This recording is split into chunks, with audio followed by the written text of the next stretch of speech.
Hopefully everything works in the recording. All right, so good afternoon or good morning, good evening, wherever you are. Thank you so much for joining. Just as a reminder that this is live streamed and recorded, but we will stop the live stream and the recording for Q&A at the end. Thank you so much, Giulia, for taking the time to give this seminar. It's a very interesting topic that many of us here are actively interested in and working on similar topics. So really looking forward to this one. For those of you who don't know Giulia, very quick introduction. So she's an assistant professor at CMU, Carnegie Mellon. She's done a lot of work really on the broad security, privacy, and distributed systems area. She's a two-time fellow of the World Economic Forum's Global Future Council on Cybersecurity. She's also on the board on the NIST board for information security and privacy. And she's won several best paper awards, Sigmetric, Mobley Hawk. She's got very prestigious faculty research awards from the Sloan Foundation, and many other accolades overall. So she's done her PhD at UC Berkeley. And well, without further ado, Giulia, thank you so much. Take it away. Hi, everyone. Thank you so much, Emiliano, for the kind introduction and for the invitation to speak today. It's really a pleasure to be here. So today I'm going to be talking to you about synthetic data and our efforts over the last few years to understand the capabilities and challenges associated with using synthetic data to tackle data silos. First of all, this talk is based on joint work with a number of extremely talented students and collaborators. So shameless plug, the first of them, Zinan Lin, is graduating soon and on the job market for industry research jobs in case anyone's looking. Okay, so for over 15 years, we've heard that data is the new oil. So it's this resource that we have to extract and can be processed to give transformative value. But when we look at how oil is handled today, some gaps start to appear in this analogy. So crude oil is typically extracted at oil rigs, after which it's transported to refineries via pipelines. And at the refineries, the oil is transformed into usable products like gasoline or diesel fuel, which can be provided to consumers. So this talk is at its core about the role of pipelines. The plot on the right shows global energy consumption over time. And the white arrows correspond to the construction of major pipelines. So notice how usage grows after each of them. So whichever way the causality goes there, we can definitely say that oil usage increased significantly after the construction of oil pipelines. So what's the analogous story with data? Well, today, data is mined within organizations, governments, companies, etc. Then that data is processed within the enterprise to extract end products like algorithms, models, or insights, which can be used to improve the client experience.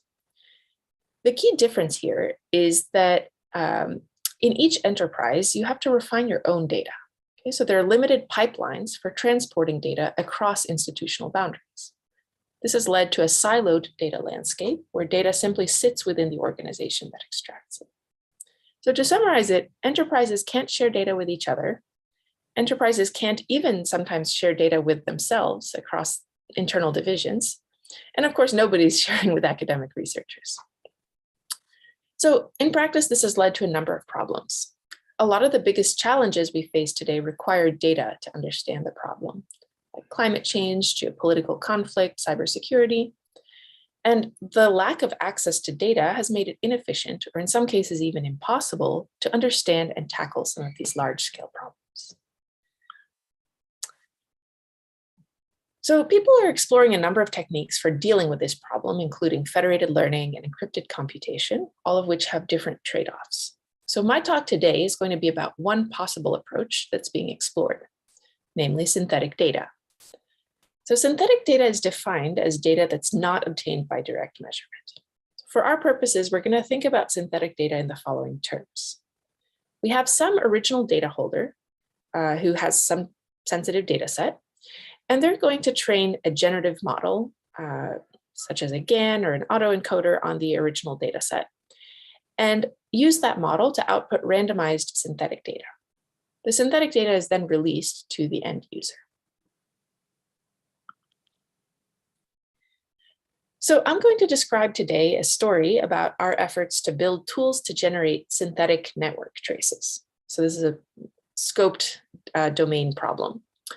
So our approach to this problem has multiple levels. First and foremost, we have real-world users. So our research was informed by extensive conversations with engineers from different enterprises who have run into this same pain point. Based on these conversations, we started designing a preliminary system that addressed these needs. Finally, based on the preliminary system design and further conversations with our users, we identified some foundational challenges that we needed to address, things that are more general than just our application. So these challenges are related to privacy, interpretability, and fidelity of our synthetic data models, and we built tools to deal with each of these. So I'm going to start by talking about our conversations with users, followed by an early system design, and then I'll discuss some of the directions that stemmed from our initial work. Finally, I'll conclude by discussing how these pieces fit together into an end product. Okay, so I'll start with two motivating use cases that came up in our conversations with users. The first is related to product development. So today, security vendors collect data from their customers to build better intrusion detection products. However, most clients don't agree to allow their data to be used to train other clients' models. So we end up with silos inside of an organization where each client's data can only be used to train their own model. This has contributed in part to some of the pretty dismal detection rates in existing enterprise security products. So synthetic data could, at least in principle, be used to alleviate this problem. So once clients share their data with the vendor could produce privacy-preserving synthetic versions of their data sets and use these to jointly train models that take advantage of everyone's data. Or at least that's the vision. The second use case I want to mention shows how synthetic data can be used to improve the testing of existing products. So today, hardware manufacturers typically build their devices and test them on data collected from internal test beds. The device then gets shipped to the client, and then there's fairly limited feedback to the manufacturer after this point. So manufacturers would like to test their products on real client data in order to identify weaknesses or vulnerabilities, but most clients don't agree to share their data with the manufacturer because the data contains trade secrets. So here, data is siloed between the manufacturer of a product and the actual client, which leads to poor runtime performance or possibly over-provisioning. So once again, synthetic data could be used to close this feedback loop. So the idea is clients could share privacy-preserving synthetic versions of their data with manufacturers to enable the testing of products on realistic data sets. So motivated by these use cases, let's start by talking about an early system design that was intended to meet our users' needs. And before I get started talking about this system design, I want to mention that in this talk, I'm going to be focusing mainly on one class of generative model called GANs, Generative Adversarial Networks. So these are far from the only generative model, but we decided to focus on these back when we started this project because of their nice capabilities on modeling complex data sets. The GANs are notable because unlike prior generative models, they're trained adversarially rather than using likelihood-based methods. And I'll explain this slightly more in just a minute. And they're known for their high quality image and video generation and are still state-of-the-art or close to it on many image and video generation tasks. So briefly, GANs work as follows. They try to train two networks, a generator and a discriminator. The generator deterministically maps a low-dimensional noise vector to the sample space.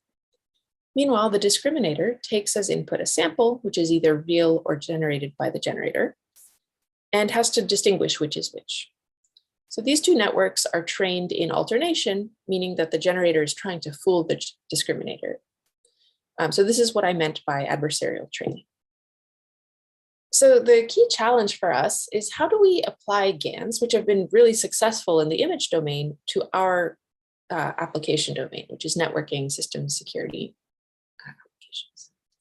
And one of the key differences between these domains is the type of data that they care about.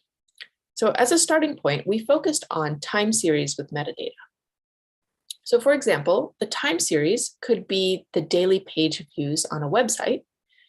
And each time series could be associated with metadata like the domain name of the website or the device on which the website was accessed. So the same formulation can also be used to describe cluster traces. So for example, the time series could be CPU and or memory usage over time. And the metadata associated with this could be the job's exit code. So whether a job succeeds or fails.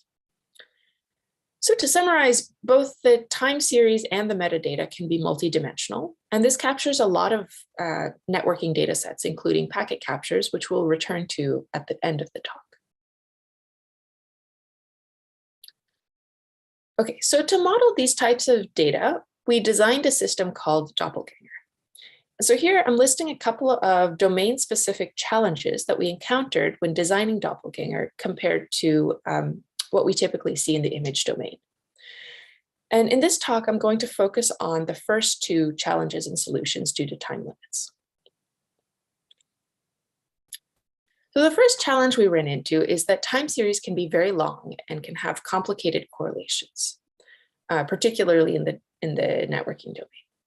So for example, this figure shows the autocorrelation of daily page views on Wikipedia web traffic dataset. So here, the x-axis shows the time lag, and the x-axis shows the strength of the autocorrelation. And this orange curve shows the real data. So I want to highlight two things about this curve. The first is that we have a weekly peak every roughly 7 days. These are these high frequency squiggles. And the second is that we have a global peak around 365 days, which highlights that users have weekly and annual patterns in how they access Wikipedia web pages, which makes sense. The other curves on this plot are the autocorrelations for data that's generated using other baselines that we looked at. We see that none of them captures both of these patterns. In particular, I want to highlight these two, TimeGAN and RCGAN, which were state-of-the-art time series generators at the time when we did this work. And even they are not able to capture these correlations at all. Okay? In fact, the time series considered in the TimeGAN and RCGAN papers are actually pretty short, below 50 samples. But in networking and systems data sets, you often have much longer time series. So for example, these have over 500 samples, which is on its own a pretty short data set for in the networking context. So this makes the problem much, much harder. So to deal with this challenge specifically, one of the common ways of generating long time series in practice in this space is to use recurrent neural networks, or RNNs. So the idea is that the RNN is going to generate one measurement at a time, and we use multiple passes through the RNN to generate the entire time series. So the RNN has an internal state, which is supposed to memorize past information and capture these temporal correlations. However, the two state-of-the-art approaches that I mentioned, TimeGAN and RCGAN, are already used RNNs and still had bad results. And we believe that the reason is that when the time series is too long, the RNN needs to take too many passes and starts to forget over time. So to reduce the number of passes that it needs to take, we batched the generation of samples. So for example, if we ask the RNN to generate 3 measurements at a time, now it reduces the total number of passes through the RNN by 3. So a very simple idea, but what we found is that this has a pretty dramatic effect on the ability of the GAN to model these long-term correlations. So here in black, we can see the autocorrelation for DoppelGANger, the system that we designed compared to the real data. So it's not perfect, but it much better captures these trends. A second challenge that we ran into is that GANs have a hard time capturing metadata distributions and correlations. So this right figure shows a histogram of one of the metadata fields that we looked at. And we see that DoppelGANger, which is shown in orange, roughly captures the distribution here, but it has a lot of strange peaks and doesn't really track the distribution very well. And we believe that the reason for this is that generating and discriminating an entire time series plus metadata with one generator and one discriminator is too complicated. So what we did instead for this system design was to split up our generation and discrimination into parts. So first we have an explicit metadata generator that generates only metadata, which is then conditioned, it's fed into the time series generator. Then we have our usual discriminator, which looks at both the metadata and the time series. But we also have a second auxiliary discriminator, which is looking only at the metadata. And we found that this helped us significantly, both with learning the distributions of metadata alone and with learning the correlations between metadata and the time series that are generated. Okay, so to summarize, this is the basic architecture of DoppelGANger. So we have our separate metadata generation and time series generation here on the right with our RNNs. And we have our main discriminator and our auxiliary discriminator. And there's some other design decisions that we made that I'm not going into because of time. So very quickly, we found that DoppelGANger was able to better model our real data sets than the competing baselines that we looked at. So here again, we see a CDF of the correlation between two of the metadata fields that we looked at, CPU rate, memory usage. We found that DoppelGANger was tracking the real data much better than any of the baselines we looked at. This is from a Google data cluster usage trace. Okay, so we started with this preliminary design for time series generation for networking data sets. Released an open source tool and went back to our clients to our users to ask them, how does this address your needs, if at all? And at this point, we started getting a couple of common bits of feedback, common questions that people were asking, which will be the focus of the rest of this talk. The first is, what privacy guarantees are we actually getting from this? And the second is, can we generate specific data types?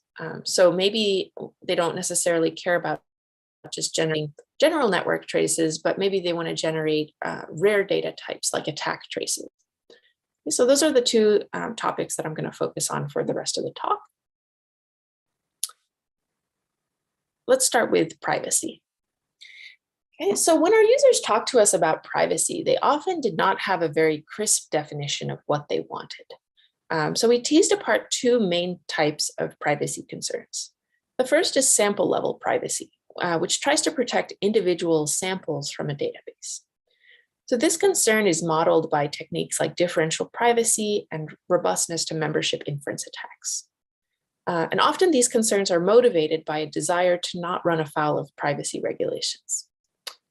The other class of concerns we saw was more based on fear of leaking trade secrets. So for example, in our data center cluster, in our data center traces, a user might not want to leak information about the aggregate volume of traffic that they get in a day, or the maximum CPU processing capabilities of their machines. So these are trade secrets that are not revealed by individual samples, but are still sensitive for the data holders. So today I'm going to focus on the first of these, which is better understood by the privacy community. But I think the second one is a really interesting and important question for our community to address. And I'm happy to discuss that after the talk as well.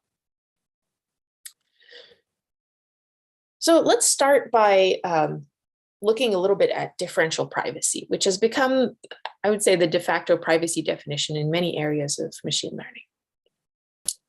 So we say a generative model is differentially private if for any two neighboring databases, so here by neighboring, I mean differing in one sample, which means one time series and metadata pair. So for any two neighboring databases and for any subset of outputs, we have that the probability of landing in a particular set S is approximately the same. Here we're using epsilon delta differential privacy, though there exist other variants as well that one could consider. Now, there have been kind of two main approaches for providing differential privacy with machine learning models. The first, which is favored in academic circles and certain large companies, is to train models with differential privacy. For example, using differentially private optimizers, like DP-SGD is a very commonly used example. So that's this left column. So you take your data set, you train your model using this differentially private optimizer, and now the resulting parameters and any data that you generate using those parameters is going to be differentially private. The second approach, which I believe is favored by the rest of the world, is to do nothing. So this has good fidelity, or as good as you can hope for, but the privacy implications are pretty unclear. So some companies have claimed that this has good privacy and is GDPR compliant, just by virtue of being synthetic data. So I'm personally not qualified to comment on regulatory issues, but at least from a technical standpoint, in academic circles, we have a collective understanding that this setting doesn't really offer very good privacy. There have been a lot of studies showing that how these models can leak data from the training set. And it's not well understood what you do get, if anything, in terms of privacy guarantees. An additional subtlety that people sometimes mention is that by releasing generated data rather than releasing the model parameters, you're leaking slightly less information. But again, it's not really clear by how much. So our goal in this work was to explore boxes 1 and 2 here. So the remaining question mark is also interesting, but our privacy guarantees in that case are no better than the ones in box 2. So we started with these two extremes. Okay, so the first box, recall, was that we wanted to understand what happens when we train our models on using differentially private optimization. And we want to understand in particular how it affects our data fidelity.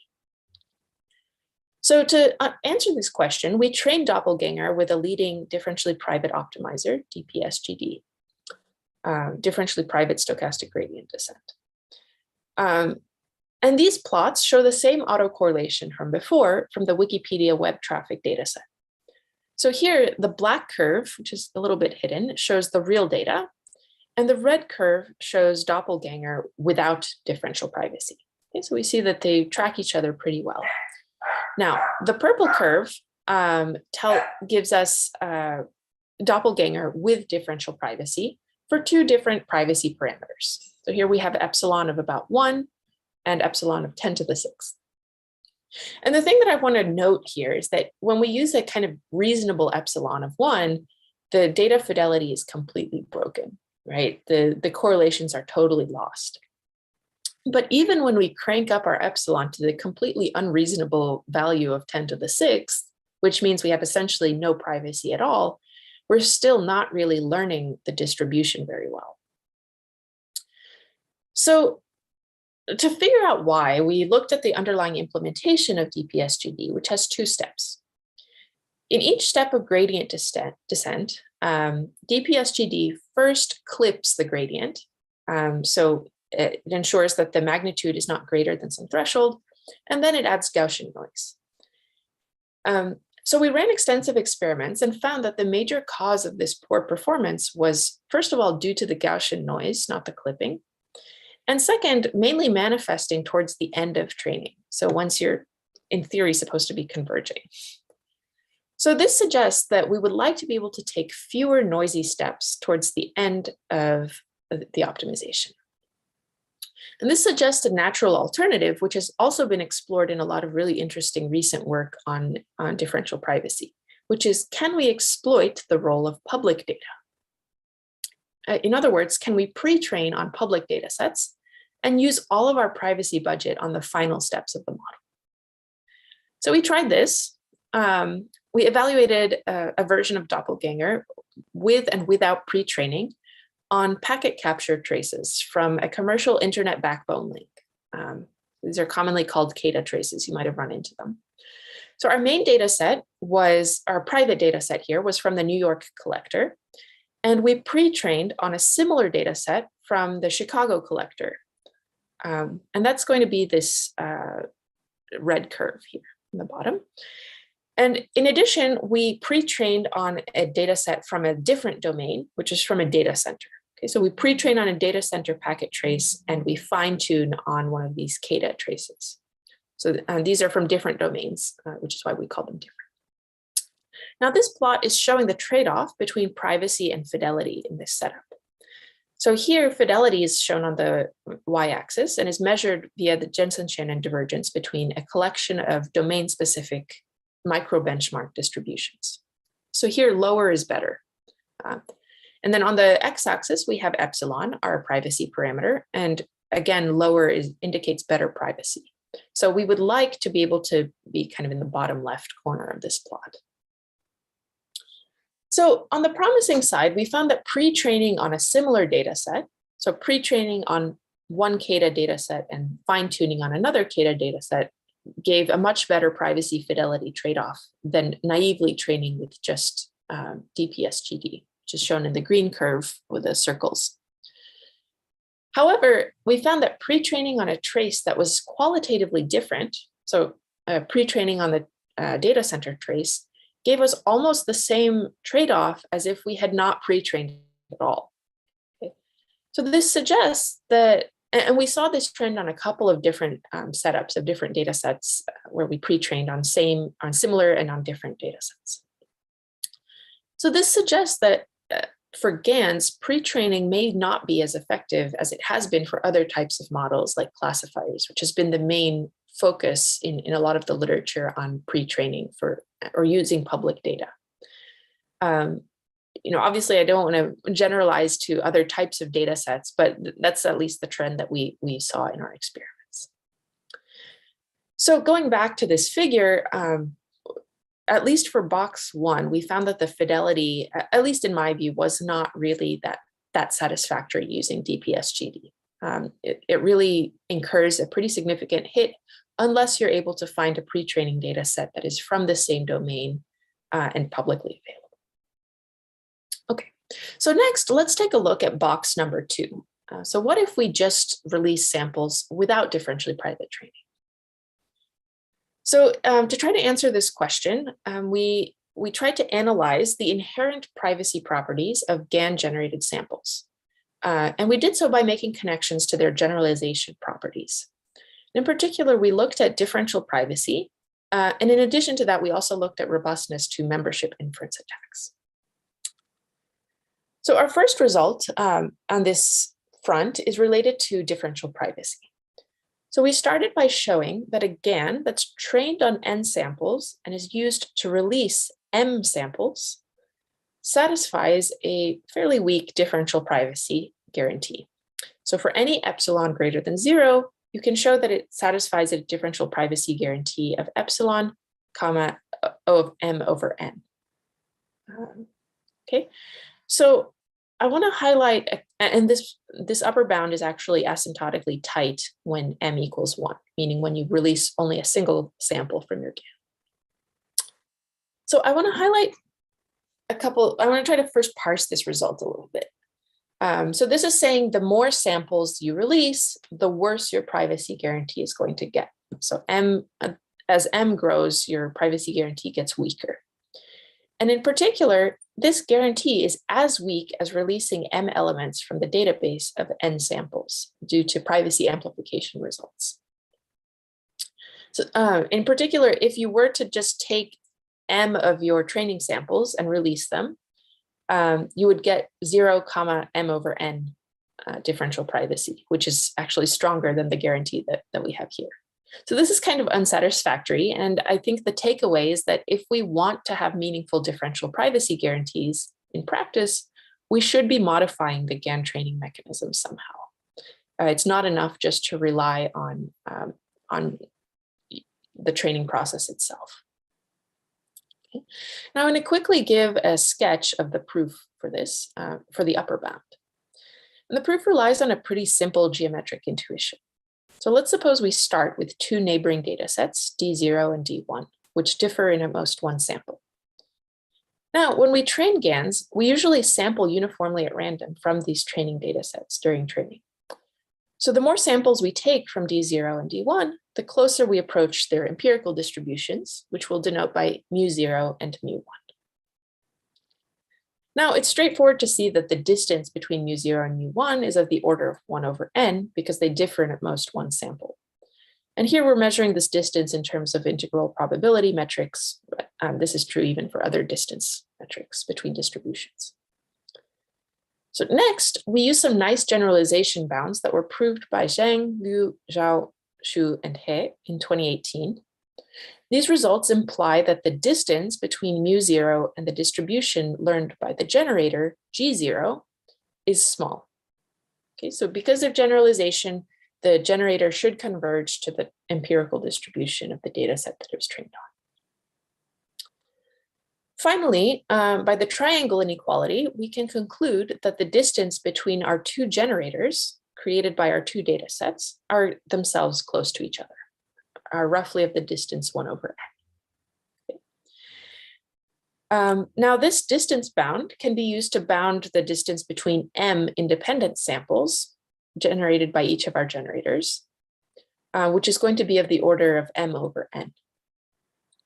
Now, if we have a bound on the distance between these generators, or between their distributions rather, we can prove what's called a probabilistic differential privacy bound, which is a stronger condition than epsilon delta differential privacy and implies epsilon delta differential privacy. So this is the rough outline of the proof.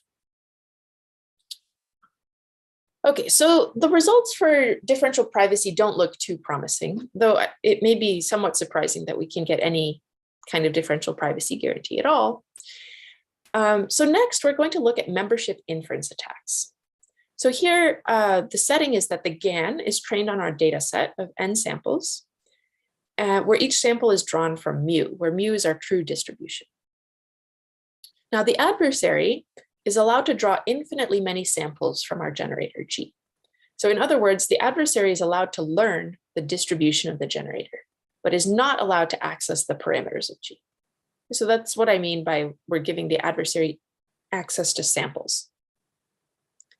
Now, the adversary has a single test sample X, where X is either drawn from the distribution mu, or is drawn IID from the data set, from the training data set D. And the adversary has to figure out which one is the case. So this is our membership inference attack. And our main result here is that the adversary's hypothesis test satisfies the following condition. The difference between its true positive rate and its false positive rate can be upper bounded by O of n to the minus 1/4. And the same is true for the area under its ROC curve for its hypothesis test.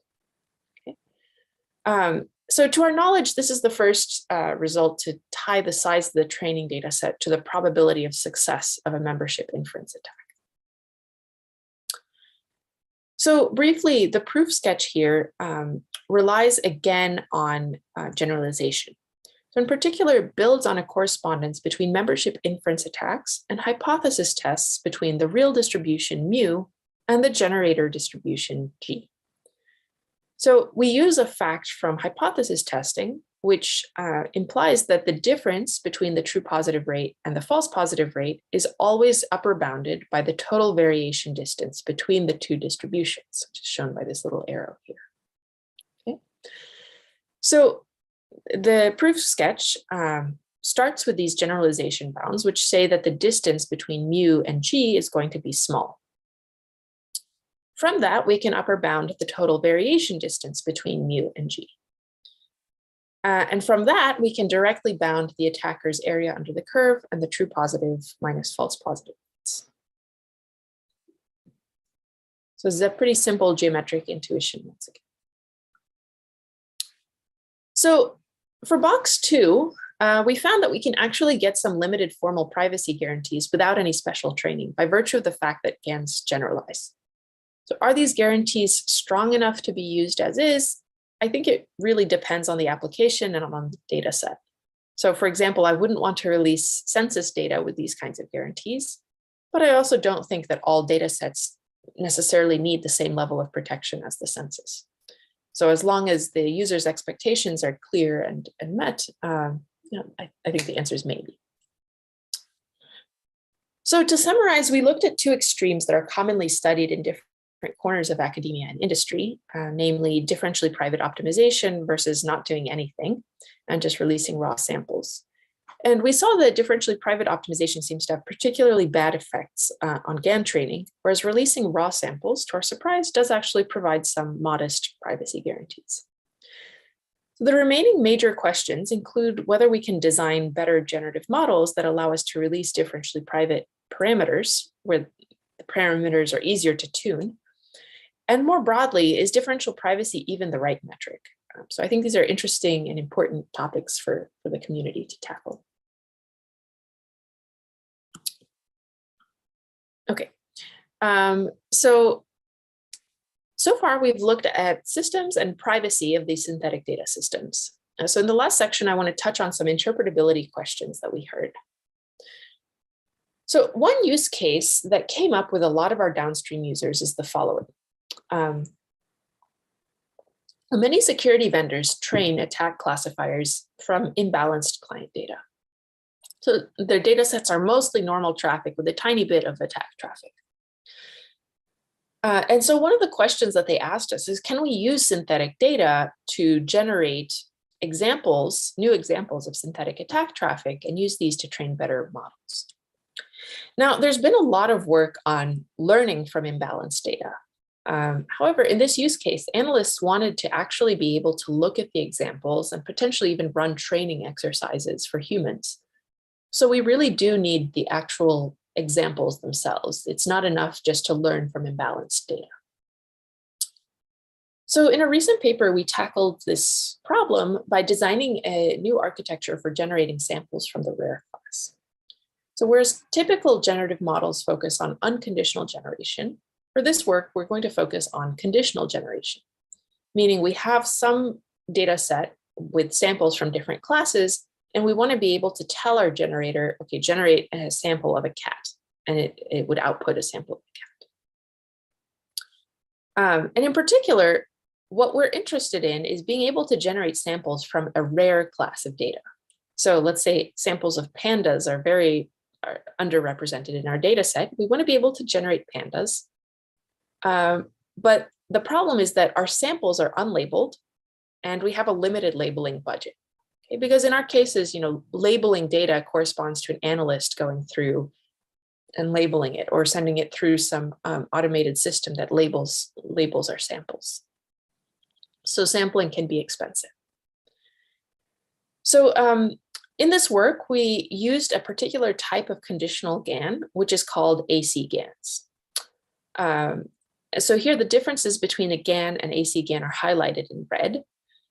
So in addition to the generator and discriminator, we now also have a classifier which tries to classify real samples according to their label. So from the previous example, this would be like dog, cat, or panda. And the generator has an additional input, which is called the class condition, that it gets fed, and it tries to output samples of that class. So to ensure that the generator utilizes the class condition correctly, it's trained to match the classifier. So we want to be able to input a label that says attack traffic, and our generator outputs a sample of attack traffic. So naively using these AC GANs doesn't work. And let's use DNS amplification attacks as an example. So the setting is that we have a database of DNS queries, which we see here on the left, of which some have a high amplification factor, meaning that if you pass them to a DNS resolver, they'll return a much higher volume of traffic than the input. So DNS amplification attacks exploit this property to overwhelm their targets with DNS traffic. So we'd like to be able to generate examples of DNS amplification attacks or inputs. So in our setting, we start with an unlabeled database of random DNS queries, and we want to generate synthetic queries from the minority class, i.e. those with a high amplification factor. So a naive approach would be to draw, if we have a labeling budget of B, would be to draw B samples from this data set on the left and label them, and then train again on the high amplification samples. The problem is that there's too few of these training samples, so the GAN basically starts memorizing just this couple of high amplification inputs.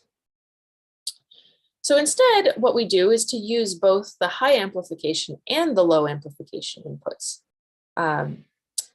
So this is a very natural improvement. And after training, we can specify the rare condition to a generator, our AC GAN generator, and ask it to generate more rare high amplification packets. However, this approach still has bad results because once again, we have too few rare training samples. Therefore, any errors that are created by the generator in generating rare samples are not going to affect the overall loss function enough to be meaningful. Okay, so in this work, we extended on the AC GAN architecture in a couple of ways. First is that we utilized unlabeled samples. Second, we designed a novel weighted loss. And third, we used active learning to obtain labels. And combining all of these resulted in a system that helped us generate rare samples. So for the first part, for improving the learning of the discriminator, our key observation was that the discriminator doesn't actually need labels for training. So we can actually use all of the unlabeled samples, not just the ones that we had previously labeled. So before we were using these samples on the right to train our classifier, but actually we can use all of these unlabeled samples as well, to train the discriminator. And notice that this number of unlabeled samples can be much larger than our labeling budget B. So this approach improves the discriminator, but the classifier still suffers from limited training data. So our second part of our solution is to use active learning to obtain labels. So we split our labeling budget into parts. So first we start by labeling B0 of our samples. And we train an initial AC GAN. Then we pass the remaining unlabeled samples to the AC GAN classifier and keep B1 samples that are for which we're least confident of the results. Then we add these to our training data set and repeat. Okay, and we do this until we reach B total training samples, or B total labeled training samples, and exhaust our budget. So this allows us to use our budget more effectively and gives us much better results. So we evaluate our methods on DNS amplification attacks, among others. So in this figure, the x-axis is measuring our fidelity, which is how well our generated packets capture the ground truth amplification distribution. So long story short, further left is better. And the y-axis captures the diversity of our data set. So how different are the generated packets that we created. So here, higher is better. So we want to be in the top left corner here. And what we see is that rare GAN, which is this red point marked with the 3.0, is at the top left of the figure. So it has the best fidelity and best diversity among all of the baselines that we looked at. And in fact, we also compared rare GAN to a domain-specific tool designed for DNS amplification, and found that it has much better fidelity and diversity than this domain-specific tool while using a much lower labeling budget.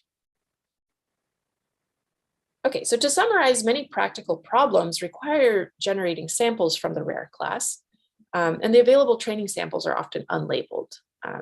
So in this work, we proposed rare GAN, which is a GAN-based approach that's general across different applications, even though I only talked about DNS amplification, and has better fidelity diversity trade-offs than prior techniques. Okay, so this wraps up our discussion of the different components of the system. We also made we did research related to the basics of GANs, like trying to alleviate mode collapse and stability problems, which I will not talk about today due to time. So now let's come back up to the systems level and see how we can put together all of these pieces. So most recently, we've been working on a system called NetShare, which is a synthetic packet header trace generator, which aims to generate IP packet captures. So NetShare incorporates many of the innovations I talked about in this talk, including time series generation with DoppelGANger, some basic GAN improvements related to stability and mode collapse, and privacy preserving optimization, which is of course not our innovation, but we include support for it anyway. So in addition, we made a number of domain-specific design choices, like how to encode various fields in packet captures, which are designed to improve the privacy fidelity trade-off. And we're currently working to include rare class amplification for labeled attack traces. So this is still a work in progress, but you can, I'll show you a preliminary demo in just a minute. So roughly NetShare has the following structure. So we're fed real data, which is a set of packet captures, and we merge these into one big database and then split them by flows. Okay, so we have network flows that appear in our packet capture database, where each flow is indexed by a 5-tuple, which is determined by the headers. So input, output packets, ports, and so forth.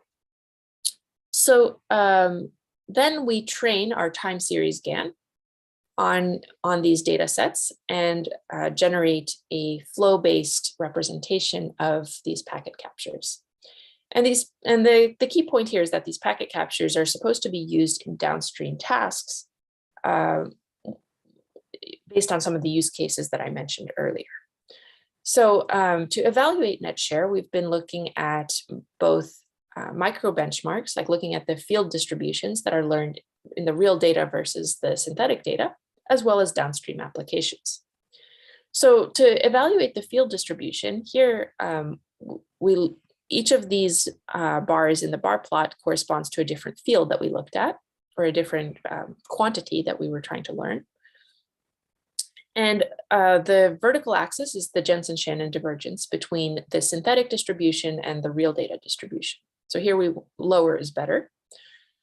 And we looked at this for 2 different types of data sets. One is a packet capture and one is a NetFlow data set. And we found that NetShare on average achieves 41% better fidelity, so lower Jensen-Shannon divergence than baselines on feature distribution metrics across different traces. And for downstream evaluation, we ran NetShare on some sketch-based network telemetry applications. So here we were trying to do heavy hitter detection using different sketching algorithms. So here in this plot, where each section here corresponds to a different sketching algorithm. And what we're trying to identify is the error in our heavy hitter detection on the synthetic data compared to the real data. So here, once again, lower is better. And what we found is that NetShare has 65% smaller relative error compared to the baselines that we looked at on average. And further, you can use this synthetic data. I think one of the interesting use cases for synthetic data is that a company might want to release synthetic data and have a third-party design algorithms based on it. But to be able to do that, you need to be able to rank different algorithms and say, okay, if algorithm A is better than B on synthetic data, is that also the case on the real data? And what we found is that NetShare preserves the rankings of different sketching algorithms across different data sets and heavy hitters of interest, much better than baseline approaches that we've seen. So we currently have a web service prototype, which you can check out the demo mode at pcapshare.com. This is still, as I mentioned, work in progress, but we have some very preliminary mock-ups made here. And aspects of this work have been used in the real world. In particular, there's a company called Hazy that specializes in synthetic data that has been using a version of DoppelGANger in their products. And they serve some pretty big companies, including Microsoft, PwC, BMW Group, and so forth. So that wraps up my talk. So the takeaways, I think synthetic data is a promising and interesting technology for dealing with the data silo problem. However, synthetic data poses a number of quite tricky challenges. First of these is how can we obtain good privacy and fidelity trade-offs? And here it seems like, doing so with GANs and existing private optimization techniques seems tricky. Second, can we use synthetic data to produce useful examples of rare data? And third, can we ensure good data quality, particularly over the long timescales that appear in networking and systems data sets? So finally, I just want to mention, I know that there is a lot of interest and also skepticism, justified skepticism about synthetic data, especially in the privacy community. But I think an important point is that synthetic data is already being used in practice.